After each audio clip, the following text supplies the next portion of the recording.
Boa noite. É com muita alegria e sob a égide do nosso Mestre Jesus que estamos iniciando nossas atividades de hoje. Sejam bem-vindos ao Núcleo Espírita Nosso Lar para mais uma noite de estudo. Hoje, o nosso companheiro e palestrante espírita Tiago Pimenta irá fazer uma abordagem sobre a influência dos espíritos em nossos pensamentos e atos. Ele irá tratar como esse processo se dá, sem entrar em questões técnicas, porém mais voltadas em relação ao nosso comportamento. Com objetivo didático, serão trazidos alguns exemplos práticos da literatura espírita e formas de como lidar com essas influências da melhor maneira possível. Nossas palestras estão disponibilizadas no nosso canal do YouTube, Núcleo Espírita Nosso Lar. Inscreva-se e ative o sininho para ser notificado das novas postagens.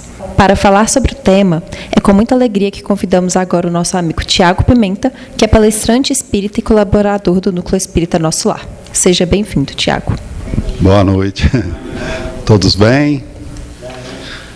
Pessoal, com muita alegria, eu venho compartilhar mais uma reflexão.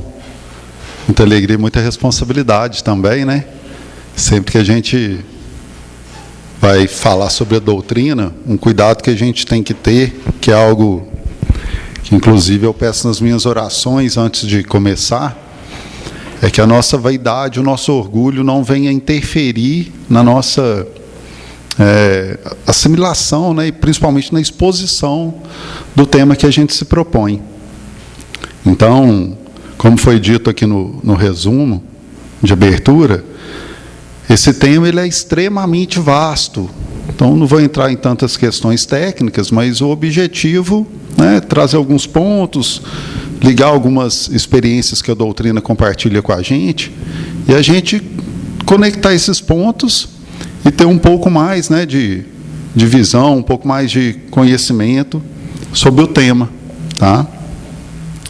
Esse tema eu me baseei numa pergunta que a gente tem no Livro dos Espíritos, que é a 459, que é a seguinte, Influem os espíritos em nossos pensamentos e em nossos atos? Essa pergunta, inclusive, é famosa, E é interessante quando a gente para se dedica um pouco mais, para pensar, para analisar, para estudar um pouco mais essa pergunta, porque a resposta, quando a gente está um pouco mais habituado, já tem alguma vivência na doutrina espírita, muitos de nós sabemos a resposta, quase que de cor, Muito mais do que imaginais. Influem a tal ponto que, de ordinário, quase sempre, por ordem, são eles que vos dirigem.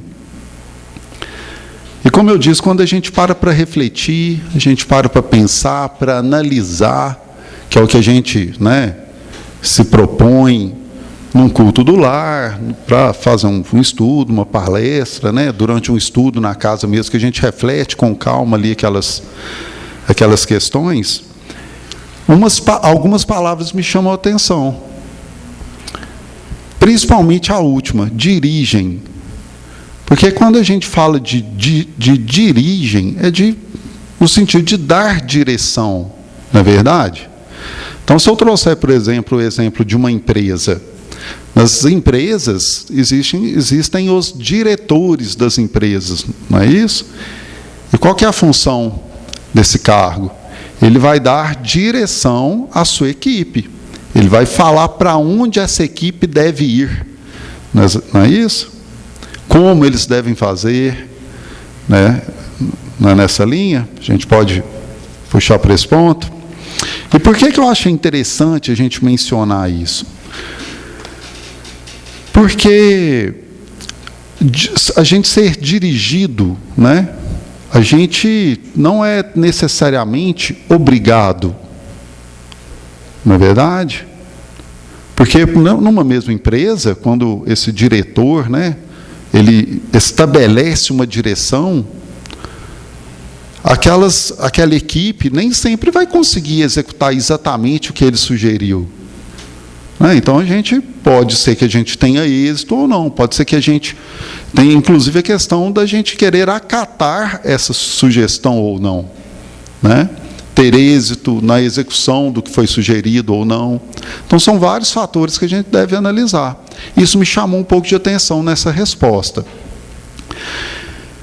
Tá. Visto que ainda assim a resposta é muito objetiva, né?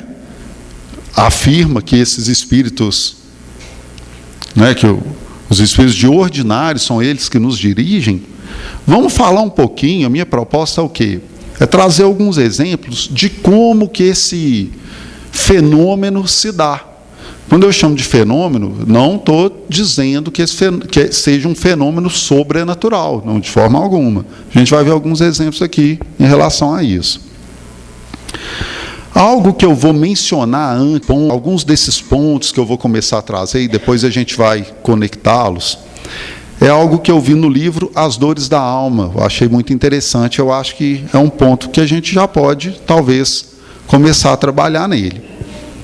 Hamed traz para a gente o seguinte: nosso modo de pensar atrai nossas experiências, pois pensar é um ato contínuo de escolher. Portanto, somos nós que fabricamos as fibras que confeccionarão a textura da nossa existência. Tá, por que eu estou trazendo isso? Parece que é desconexo, né, da resposta que eu li antes. Mas eu quis dizer aqui, quis trazer com essa passagem lá está no tema irresponsabilidade, lá em As Dores da Alma.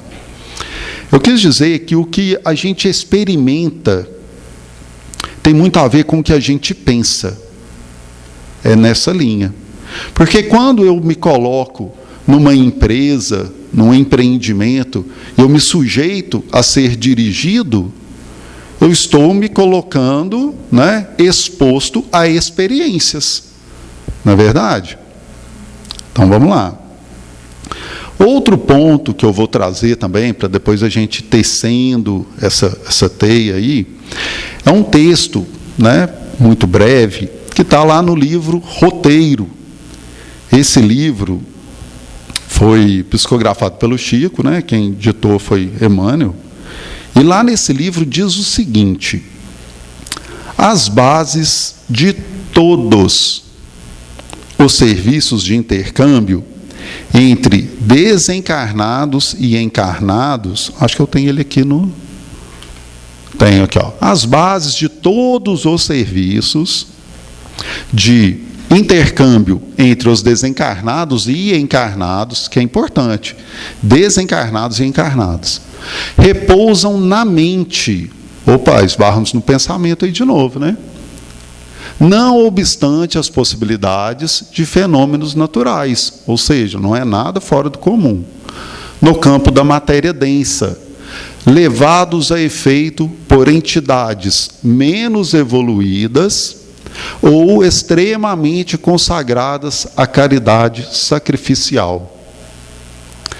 Esse final aqui desse parágrafo, ele também chama muita atenção, porque lá no início tem algo sobre o pensamento, que a gente já mencionou, né?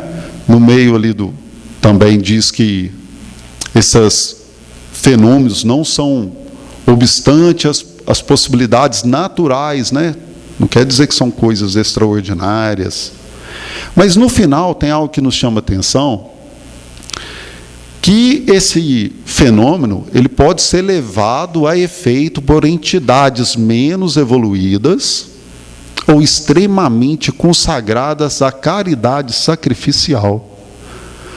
Então vamos lá, vamos tentar conectar alguns pontos já, vamos tentar começar. Quando eu disse que a gente, né, numa empresa, num empreendimento, a gente se expõe a experiências, a ser dirigidos, na verdade, a gente pode ter êxito ou não. E a gente pode ter uma direção muito boa numa empresa e talvez não tão boa em outra. Não é isso? Ou seja, essa pergunta que foi trazida, né, por Kardec lá no livro, influem os espíritos em nossos pensamentos e em nossos atos? E a gente tem a resposta afirmando que sim, que é muito mais do que a gente imagina, inclusive. A gente pode concluir que essa influência, ela pode ser uma influência boa ou uma influência ruim. Não é isso que está dizendo aqui no último parágrafo? Entidades menos evoluídas ou extremamente consagradas à caridade sacrificial. Então já dá para começar a meditar um pouquinho aí. Aí eu vou tocar num ponto aqui novamente, sem querer ser repetitivo, mas vamos relembrar um pouquinho o que Hamed disse lá no livro As Dores da Alma. Ele disse o seguinte: nosso modo de pensar atrai nossas experiências. Então já começa a nortear aí um pouquinho nossa análise, né? O nosso tema. Então vamos para o próximo parágrafo. Olha que interessante esse parágrafo, hein? Isso aqui quer dizer, isso aqui diz muito e chama muita atenção. Nossos pensamentos são forças, imagens, coisas e criações visíveis e tangíveis no campo espiritual. Isso é muito interessante da gente parar e analisar. Porque quando a gente pensa, né, a gente está materializando, a gente está plasmando tudo aquilo que passa por nossa mente, a gente está colocando no telão que está lá no nosso perispírito. Na verdade, nosso perispírito, ele é completamente visível no campo espiritual. É isso que está dizendo, né? Inclusive, lá na Gênesis, tem uma definição de perispírito, que eu achei muito interessante trazer também, que diz o seguinte, que o perispírito é o veículo de transmissão do pensamento. Veículo de transmissão do pensamento. Está lá no item 39. Caráter da revelação espírita, na Gênese. Então, se a gente tivesse que fazer uma pequena análise de todos esses pontos aqui, até onde a gente já chegou, a gente pode fazer algumas deduções. Tá, eu sou influenciado pelos espíritos? Quase que sempre, quase que o tempo todo, praticamente. Ok. O que é interessante pensar, o que é confortante também pensar, é que eu posso ser influenciado por espíritos menos evoluídos, mas por espíritos extremamente evoluídos. Então isso aí já me deixa um pouco, né, aliviado. Porque quando a gente tem contato com esse tema, duas coisas dentro do nosso cotidiano, do nosso dia a dia, muito ainda enraizado, né, no materialismo, duas coisas me bate a cabeça quando eu penso nesse tema de imediato. Uma delas, que quando a gente fala dessa influência, a gente tem uma tendência a se assustar. Nossa, eu sou influenciado, e agora? Como assim? Então, eu não tenho 100% de controle, a gente pode pensar dessa maneira e se assustar um pouco, né? E uma segunda coisa é que é a questão da escolha, ela não nos vem à mente, né? Porque quando a gente tem esse receio, que é a primeira preocupação, nossa, eu sou influenciado, mas espera aí, eu posso ser influenciado por bons espíritos, seria uma segunda questão que a gente poderia passar também a avaliar. Porque eu confesso para vocês, no dia a dia que a gente passa por essa pergunta, de forma um pouco, falando por mim, um pouco meio que até que automática, né? A gente lê a pergunta, pula para outra, mas quando a gente para analisar, a gente vê que a gente tem possibilidades, e que essas possibilidades no cotidiano, no dia a dia, elas nos escapam, né? Inclusive, eu lembrei de um capítulo aqui do livro Pão Nosso, ao 129. O título dele é Ao Partir do Pão. Esse capítulo ele é muito, muito legal, porque ele traz uma mensagem única no capítulo. Ele é bem, a síntese dele é, né, Emmanuel, como sempre, consegue trazer um conteúdo extremamente vasto, mas dentro da linguagem ali do português, ele consegue ser bem sucinto, né? E trazer bastante conteúdo. E do que esse capítulo conta para a gente? Ele conta da ressurreição do Cristo. O que houve? 2 viajantes estavam indo para Emaús, já no 3º dia após Cristo ser crucificado, e esses 2 viajantes têm a companhia de um homem extremamente simpático, ia conversando com esses 2 viajantes, eles foram se afeiçoando pela simpatia dele, E ele falava muito bem, contava, né, muitas histórias, muitas lições, ele trazia muitas lições em cima dessas histórias. E esses dois viajantes, num certo momento, eles pararam para se alimentar, e eles se maravilharam nesse momento. Por quê? Nesse instante, era Jesus o seu acompanhante. Jesus se materializou para esses dois viajantes. E ele pega o pão, Jesus, e abençoa esse pão. Tá? E somente nesse momento é que os dois viajantes se dão conta que era Jesus que estava perto deles, que estavam os acompanhando durante todo o tempo. E por que eu trouxe esse capítulo? Onde que isso se conecta com o nosso tema? Ao partir do pão, infelizmente, a gente, né, o ser humano, a humanidade, no ponto que ela se encontra atualmente, ela tem uma tendência a esperar, né, fenômenos como a materialização, né, de um pão, ou seja, né, trazendo aí para a realidade do nosso, uma realidade mais contemporânea dos tempos em que a gente vive, a gente espera quase que um milagre para acessar esse recurso. Que recurso? É Jesus caminhando conosco durante todo o tempo. Né? A espiritualidade, né, amiga, nossos mentores espirituais, eles trabalham por nós a todo momento. Eles estão de mãos postas a nós a todo momento. E a gente esperando um milagre para poder acreditar nisso. Lembra que eu disse que no cotidiano a gente tende a não lidar com essa realidade, né? A pergunta passa tão automática, e a gente não para pensar, nossa, de fato, eu sou influenciado o tempo todo. Eu posso ser influenciado por bons ou maus espíritos. E a gente espera que aconteça algum milagre para acreditar nisso, trabalhar sobre isso, sobre esse aspecto, porque ele exige trabalho, ele exige esforço, né? E o pão, quando ele não chega nesse compartilhamento, a gente abre mão desse recurso. Por isso que eu trouxe esse capítulo. Porque quando a gente faz essa análise, a gente começa a ter a dimensão de quão poderoso pode ser essa influência.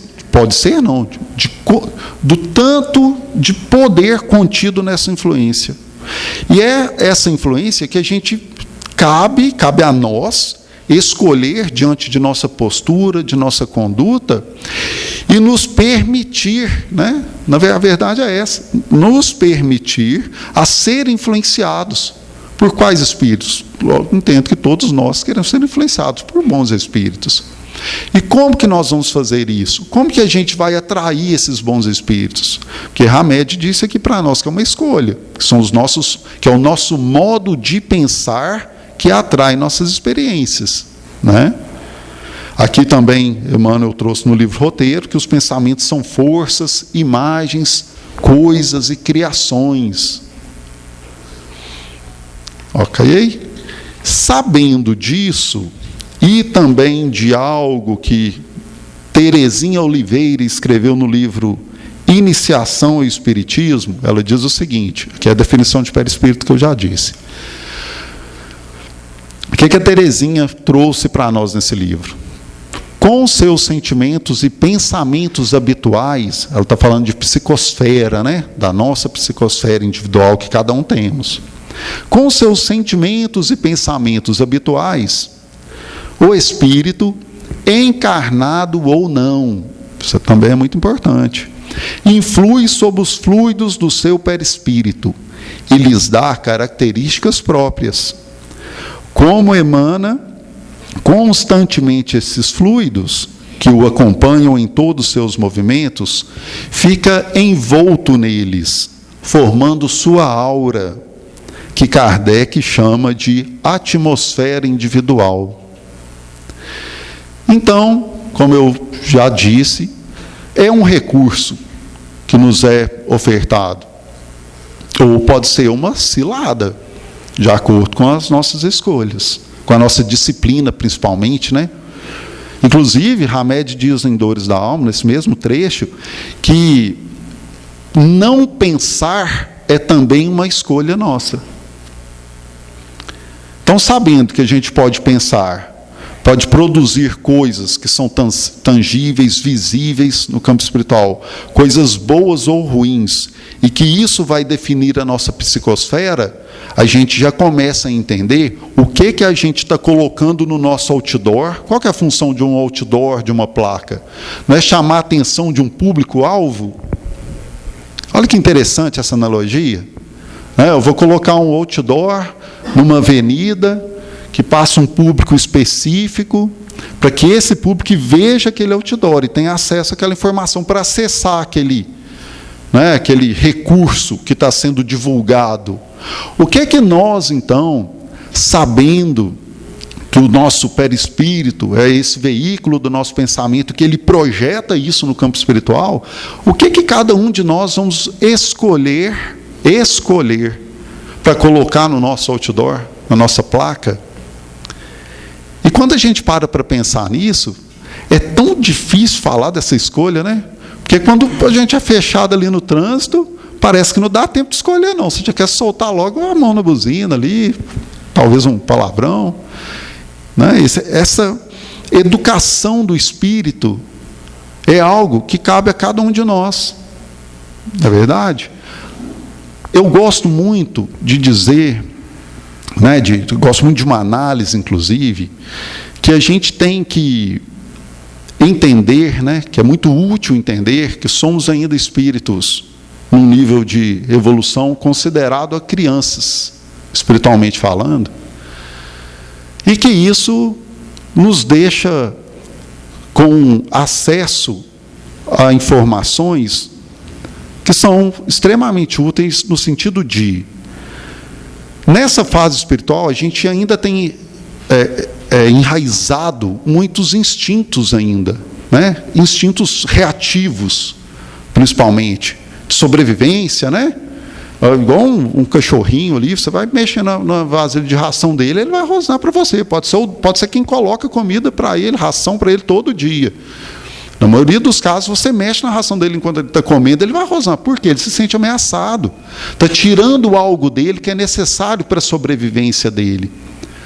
E a gente ainda traz muitos desses instintos, Eu não vou lembrar agora em que obra que tem o que eu vou dizer, que diz que os sentimentos são os instintos que vão se desenvolvendo. É tão legal, Esses instintos que a gente tem hoje, que são reativos, em situações que nos afetam,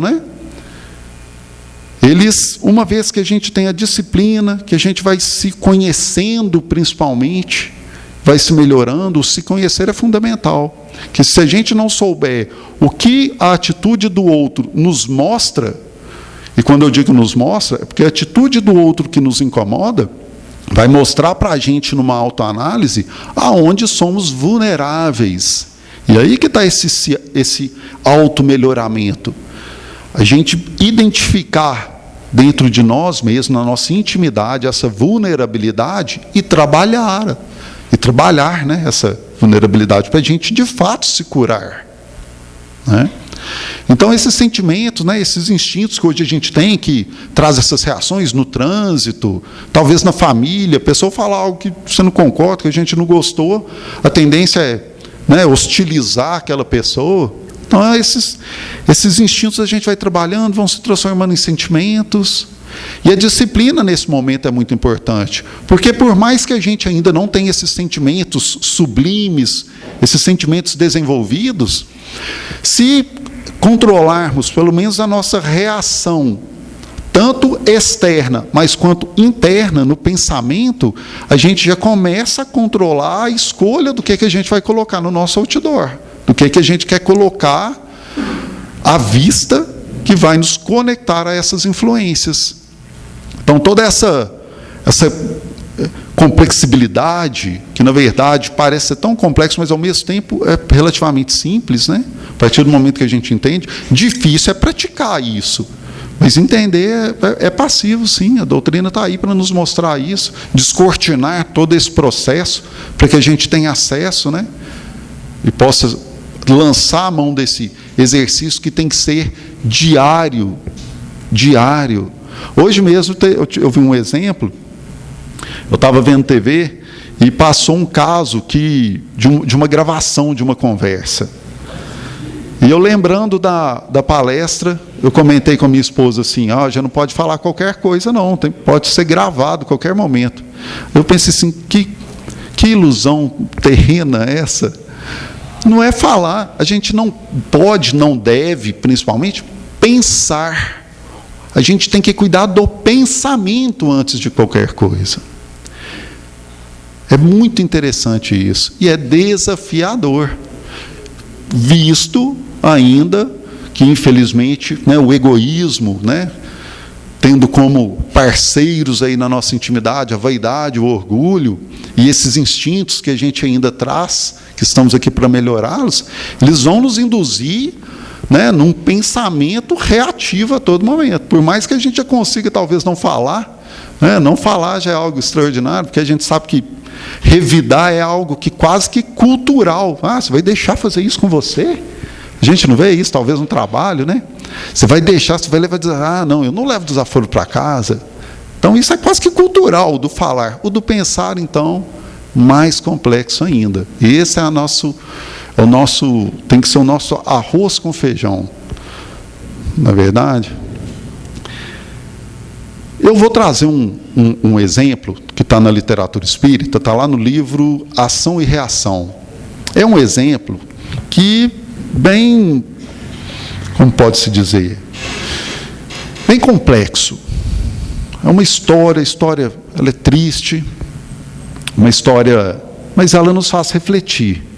Ela nos faz refletir para que a gente tenha dimensão dessa influência. Tá?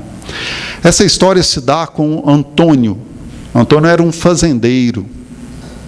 Na verdade, filho de um fazendeiro. Ele tinha dois irmãos,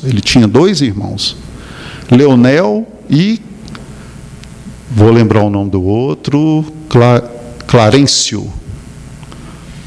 E o que aconteceu com esses três irmãos? O pai, dono da fazenda, eram três irmãos, como eu disse, filhos de um dono de fazenda. O pai veio a falecer. Tá? E a fazenda, com muita propriedade muito grande, muito produtiva, fazenda geralmente ali tem muitos bens, gera muita riqueza. Durante o processo de inventário de todo esse patrimônio que seria dividido aí para os três irmãos, Antônio, levado pela ambição, ele se perde nos seus objetivos e acaba traçando um planejamento de executar os dois irmãos. E como que ele processa todo esse desfecho dessa história? Ele acaba servindo uma bebida para os dois irmãos. Essa bebida continha um veneno que veio a entorpecer os dois irmãos. Eles ficaram com os movimentos limitados. E ele leva esses irmãos para um passeio de barco num lago dentro da própria fazenda. E num passeio de barco ali, quando eles atingiram um ponto de águas mais profundas, esse irmão que ainda, ele continha todo o seu vigor físico, ao contrário dos dois irmãos que já estavam sofrendo o efeito desse veneno, ele simula um defeito, um acidente, na verdade, vira esse barco, o barco vem a virar. Os dois irmãos, então, vêm a falecer afogados, estavam seus movimentos debilitados, E ele ainda, muito doído ali daquela cena dos dois se debatendo, ele se mantém firme no seu objetivo, volta a nado, e narra aquele acidente simulado, ficando ele herdeiro único toda aquela fazenda. E durante a sua vida, ele ainda, por alguns momentos, aquele remorso, aquela lembrança sempre via a cabeça dele. Ele lançava a mão da sua riqueza para se distrair, Ele usou de todo aquele patrimônio para... Ele casado, teve um filho, ele se casa, tem um filho. E todos eles usufruem daquela riqueza e o decorrer da vida dele acontece nesse contexto. E um detalhe, que é onde a gente entra na nossa análise aqui da influência dos espíritos, é que durante esse processo, os dois irmãos desencarnados traçam como objetivo, já desencarnados, a obsessão desse irmão. Eles já começam a obsediá-lo. Por quê? Os dois irmãos queriam o patrimônio que lhes pertenciam. Tá? E num certo momento a esposa do Antônio vem a falecer, vítima de uma loucura, ela se afoga no mesmo lago. Ele leva mais o restante da vida dele e chega no momento que ele vem a falecer. Esse livro é ditado por André Luiz. André Luiz, numa equipe ali de estágios que ele fazia nas colônias, né, de recuperação dos espíritos ali desencarnados, ele tem contato com o Antônio. E o Antônio, ele estava desnorteado, isso desencarnado já, Antônio desnorteado, e ele se coloca numa posição de ajuda. E como que essa ajuda se dá? Essa equipe da qual André Luiz fazia parte, eles vêm então a pesquisar o caso deles e localiza esses dois irmãos já desencarnados que estavam obsediando ali nesse momento, já o filho do Antônio, que também herdou todo aquele sentimento, aquele propósito de ambição, de acumular bens, de ainda trazer mais riquezas ali para a fazenda. E quando essa equipe os encontra, eles estão completamente dedicados a influenciar esse sobrinho. Eles trabalhavam incessantemente, não só eles, mas toda uma equipe de espíritos afins, de espíritos conectados nessa mesma vibração de ambição, de acumular bens materiais. Eles trazem toda essa falange de espíritos nessa mesma sintonia, que inclusive é o nome do capítulo do livro Roteiro, que a gente lê um trecho. Todos eles sintonizados trabalham para a falência desse sobrinho, para que ele também venha desencarnar, para que eles tenham oportunidade de retomar seus bens. E por que eu estou contando toda essa história? Porque esse sobrinho, uma vez que ele herdou também essa ambição do pai, ele colocou no seu perispírito, no seu outdoor, tudo isso que trouxe essa falange de espíritos e abriu essa conexão com os dois tios. Inclusive, esses dois tios, eles dão uma aula de espiritismo, quando eles contam para a equipe de André Luiz de como que essa influência se dava. Porque eles influenciavam esse sobrinho de uma tal forma que esse sobrinho ele estava completamente em delírio já. Ele acordava durante a noite e ia para as gavetas onde havia dinheiro e espécie e ficava sentado do lado do dinheiro à noite, de tão apaixonado que ele estava, de tão influenciado já naquela atmosfera de ambição. Fascinado, exatamente. E eles dizem o seguinte, esses dois tios contam como que eles fazem isso. Eu vou ler o trecho do texto aqui, que é bem curtinho. Todos possuímos, além dos desejos imediatistas comuns, em qualquer fase da vida, um desejo central ou um tema básico dos interesses mais íntimos. Então aqui já dá para a gente deduzir que ele pegava o sobrinho, porque o sobrinho tinha como tema básico da vida dele, o objetivo central, o propósito de vida dele, era acumular riquezas. Emitimos com mais frequência os pensamentos que nascem do desejo central que nos caracteriza. Isso já, quando eu falo que eles dão uma aula de espiritismo, porque ele está contando como que isso se dá, ele está falando de cada um de nós. Que a gente emite esses pensamentos que nos caracteriza. Pensamentos esses que passam a constituir o reflexo dominante de nossa personalidade. Desse modo, é fácil conhecer a natureza de qualquer pessoa, em qualquer plano, através das ocupações e posições em que prefira viver. Assim é que a crueldade é o reflexo do criminoso. A cobiça é o reflexo do usurário. A maledicência, o reflexo do caluniador. E o escárnio é o reflexo do ironista. A irritação, o reflexo do desequilibrado. Tanto quanto a elevação moral é o reflexo do santo. Conhecido, aqui que está o X da questão, olha. Conhecido o reflexo da criatura que nos propomos retificar ou punir, olha que interessante. retificar, ajudá-lo, né, a se reformar, ou punir. É assim muito fácil superalimentá-la com excitações constantes, robustecendo-lhe os impulsos e quadros já existentes na sua imaginação. Ou seja, como que esses espíritos nos influem? Como que eles vão influenciar os nossos pensamentos e atos? Eles vão soprar aquela brasinha que já está acesa lá na nossa mente. Né? Quando a gente vai acender ali o fogo, churrasqueira, a gente não sopra a brasa, ela vai ficar incandescente. Não é isso? Vai levar ele ao... Você disse um termo... Vai nos levar à fascinação, porque aquela chama vai ficar enorme. Mas essa brasinha já estava lá. Já tinha isso na nossa mente. Essa é a questão da escolha, né? De termos a opção, de definirmos qual a brasinha que a gente vai acender e vai alimentar, para a gente colocar visível, para a gente colocar exposta, para que a gente seja influenciado de uma forma ou de outra. O texto prossegue. Com esse objetivo, basta alguma diligência para situar no convívio da criatura que precisamos corrigir.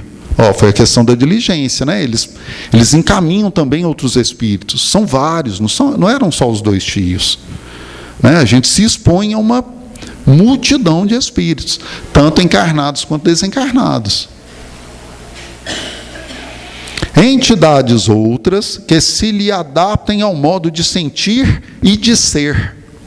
As atitudes também falam muito, né? Até porque as nossas atitudes são reflexos dos nossos pensamentos, né? Quando não possamos, por nós mesmos, a falta de tempo, criar as telas que desejamos, com vistas aos fins visados, por intermédio da determinação hipnótica. O poder dessa influência chega a hipnotizar o obsediado. Através de semelhantes processos, criamos e mantemos facilmente o delírio psíquico, ou a obsessão, que não passa de um estado anormal da mente. Olha que interessante, um estado anormal. A influência, ela é um fenômeno natural, mas esse delírio psíquico, ele é anormal. Estado anormal da mente, subjugada pelo excesso de suas próprias criações, a pressionarem o campo sensorial, infinitamente acrescidas da influência direta ou indireta de outras mentes desencarnadas ou não, atraídas por seu próprio reflexo. Atraídas por seu próprio reflexo. Algum comentário, gente? Posso seguir? Está conectando aqui esses pontos todos que a gente levantou? Posso seguir nessa linha? Tá. Tem ainda uma outra pergunta, que é a 467. Essa aqui, a gente já caminhando aí para uma conclusão, que Kardec questiona. Pode o homem eximir-se da influência dos espíritos que procuram arrastá-lo ao mal? É a questão desse sobrinho, né? Esse sobrinho lá, ele estava sendo arrastado ao mal, mas pode ele eximir? Pode. Visto que tais espíritos só se apegam aos que, pelos seus desejos, os chamam, ou aos que, pelos seus pensamentos, os atraem. Fecha essa análise de forma muito conclusiva, né? É uma escolha. Quais os desejos que a gente está alimentando? Quais são? Né? Já que eu dei um spoiler aqui, inclusive, da história, olha que interessante o desfecho dessa história. Olha a misericórdia divina agindo sobre nós o tempo todo. A mãe desse rapaz, que ainda estava encarnado, que é o sobrinho, uma vez ela desencarnada, ela já era um espírito, uma elevação moral um pouco superior, ou talvez muito superior. ela é em contato com essa equipe espiritual da qual André Luiz fazia parte, ela vem trazer uma sugestão, né, uma programação para as próximas encarnações de todos esses envolvidos nesse contexto. E qual que é a sugestão, qual que é o propósito, o projeto encarnatório futuro de todos eles? Ela propõe o tratamento do Antônio, que estava sendo atendido nessa colônia, num estado ainda muito inicial do tratamento, ele estava até inconsciente, mas ela propõe esse tratamento, e essa equipe, ela vai conversando, vai chegando nesses dois espíritos devagar, nesses dois tios que eram os obsessores, e vão entendendo, e vão naquela conversa muito amorosa, cheia de misericórdia, de entendimento, de compaixão também, né? Eles começam a mostrar outro lado da moeda para esses dois tios, e essa mãe, dedicada na recuperação dessa família, ela inclusive se sentindo culpada, o que movia para ela era o que a movia, inclusive, era um sentimento de culpa que ela tinha pelo fato dela ter usufruído daquela riqueza com o marido. Não foi ela que maquinou, que executou todo o planejamento, né, que executou de fato o planejamento para que os dois viessem a desencarnar. Mas ela, no mundo espiritual, já liberta dos véus que temos enquanto encarnados, ela já tendo aquela visão de tudo que acontecera, ela se sentiu culpada, porque ela usufruiu daquela riqueza. Então ela propõe que uma vez, né, o esposo tratado e recuperado, eles possam encarnar novamente e ter os dois irmãos, os dois cunhados dela no caso, tê-los como filhos, que aí de fato eles poderiam devolver a eles os bens materiais. Olha que interessante isso, olha que bonito isso. Aí eu vou fazer uma pergunta para vocês. A gente vê casos, né? Tem um caso do Chico, inclusive, que ele ilustra bem esse quadro. Um convivente ali do Chico, ele chegou triste numa das reuniões, e num momento que ele foi questionado, amigo, você está triste, está um pouco, né, mais quietinho, o que foi? Tinha uma viagem marcada, eu ia viajar com minha esposa, fazer uma viagem longa, bacana, mas eu não vou poder mais. Mas o que houve? O que aconteceu? Vocês estavam tão animados, né? Mas é que meus dois filhos, eles passaram no vestibular. E a despesa dos dois agora estudando fica muito alta, né? Olha que interessante. Aí ele recebeu uma elucidação do caso dele, pelo menos por alto. E o que foi dito para ele? Só em outro momento você usufruiu dos recursos que eram deles. Então você está aqui agora devolvendo para eles. Olha que interessante isso, né? Já dando uma navegada aqui, talvez um pouco fora do tema, mas está dentro ainda. Por que eu estou dizendo que ainda é dentro? Porque num momento que às vezes a gente pode se ver tendo que dedicar as nossas vidas, esse caso ainda é um caso passivo até de festa, os dois passaram no vestibular, mas a gente vê casos não, que tem pessoas que a vida delas é dedicada ao cuidado do outro. E a nossa resignação? E o que a gente vai ter de pensamento, de conclusão daquela situação que a gente se encontra, né, num exemplo desse? Com quais sentimentos, com quais influências que eu vou querer me conectar? Porque talvez eu possa ter um sentimento de revolta, né, mas dentro da minha análise limitada do berço ao túmulo do contexto dessa encarnação, não de uma visão espiritual expandida, né, da vida espiritual que de fato é a nossa vida, como espíritos imortais que somos. Então, naquele instante, uma vez que eu opto pela revolta, por ficar, né, lamentando aquela questão, mas eu não consigo fazer o que eu queria, eu queria ter outra vida, né? A gente talvez está abrindo mão da misericórdia divina de devolver num contexto extremamente amoroso que é o familiar, com menos dor do que talvez tenha sido no passado, muito menos dor, né? E está ali se revoltando, abrindo conexões para influências, como está lá no texto do livro, menos evoluídas, né? E não a espíritos evoluídos dedicados à caridade sacrificial. Sacrificial. Cristo disse para Maria de Magdala, dentro da casa de Simão Pedro, a caridade é só pelo sacrifício. A salvação consiste em saber imolar-se. E às vezes nós, aqui cobertos desse amor divino, né? Em provas que, se a gente se permitir conexões com espíritos superiores, a gente consegue ultrapassá-las com a cabeça erguida, mantendo uma postura, uma conduta cristã, né? Sem ter que imolar-se, propriamente dito, com muita... Às vezes a gente ainda não consegue essa resignação. Mas sabemos, né, que estamos na trajetória, que estamos na jornada. Temos a doutrina como uma ferramenta espetacular para trazer tanta informação para a gente, né?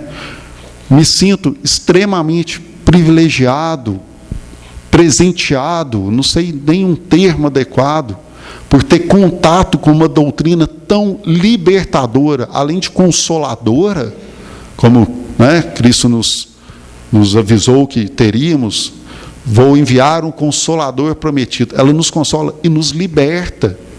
Nos liberta. Porque mesmo nessa visão estreita, do berço ao túmulo, temos contato com essa sabedoria e nos permitimos essa influência desses espíritos elevados. Porque, ao contrário disso, o barulho do dia a dia, do mundo material, ele é muito alto. Ele acaba fazendo com que a gente não escute essas inspirações tão belas que a espiritualidade amiga está aqui para nos trazer através dessas influências. É verdade? Algum comentário? Não? Então, concluo aqui, agradeço a todos pela paciência, espero que essa reflexão possa, de alguma forma, tocar o coração de cada um de nós. Ok? Coração e o pensamento, né, Li? Isso aí.